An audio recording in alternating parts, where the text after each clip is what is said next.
A title, Safety Planning with Older Victims.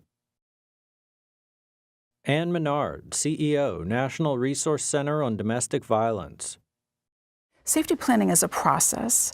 A safety plan is a description of what a survivor can do based on the current situations, the current circumstances they find themselves, tools that they can use to increase their safety.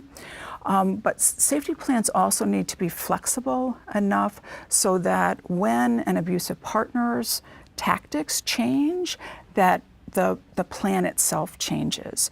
So that's another, just the reality of the safety planning process, I think calls to us to be very respectful of the role that a survivor needs to play in that process. And for us not to, again, swoop in and protect well-intentioned, but in ways that actually could increase the danger that that survivor is experiencing.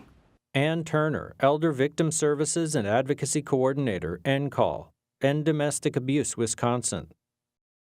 If the abuser is my adult child, very few survivors are going to not want to have a relationship with their adult child. I think to assume that that's going to happen is, is going to frustrate a whole lot of people and maybe put the survivor into additional danger. So really thinking about how that survivor can safely maybe visit with their adult child, whether that's a public place.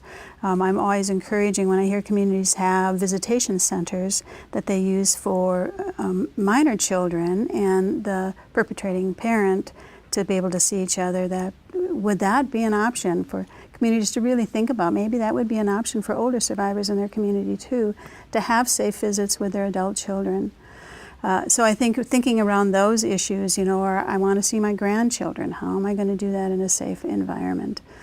I think mandatory reporting really we have to look at mandatory reporting when we're thinking about safety planning. What's going to happen? Has a mandatory report been made? If a mandatory report has been made, what are the next steps? Is someone going to be talking to the perpetrator? How does the victim think the perpetrator is going to react to that? When are they going to be talking to the perpetrator? Do we want to get the victim out of the house or when they talk to that perpetrator? So really thinking about all the steps that are going to happen if a mandatory report is made. Is law enforcement going to be involved?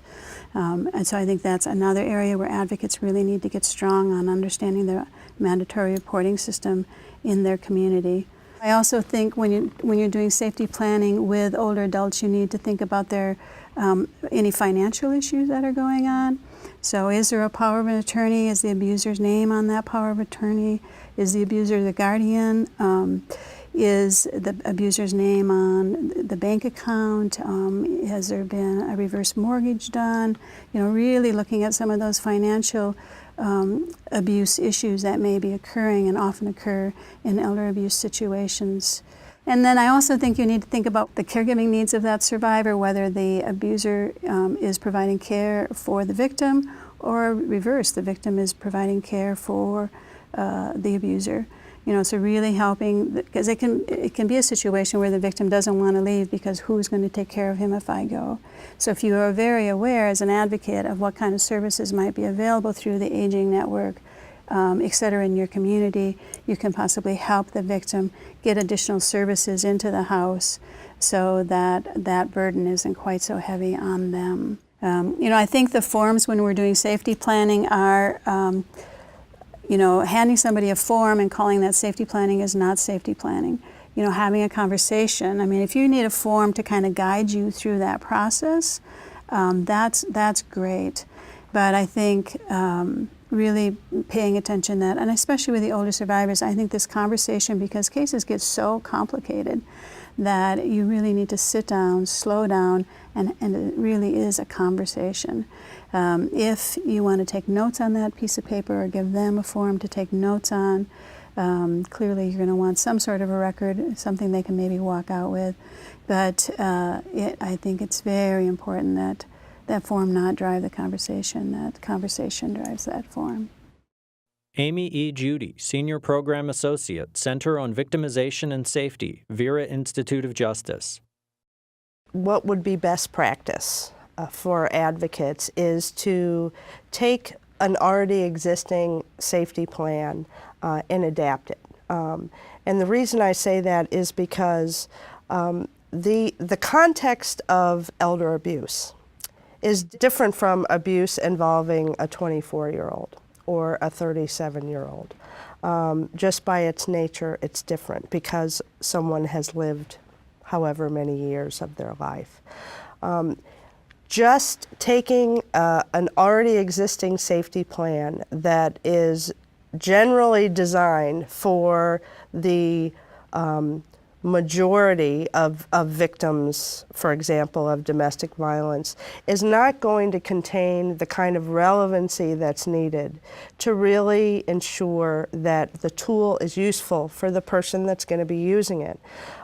So safety planning in and of itself that doesn't reflect the context of elder abuse and the kind of abuse that the person sitting with you developing that plan is experiencing is not useful. And the purpose is not to design a tool for the sake of designing a tool.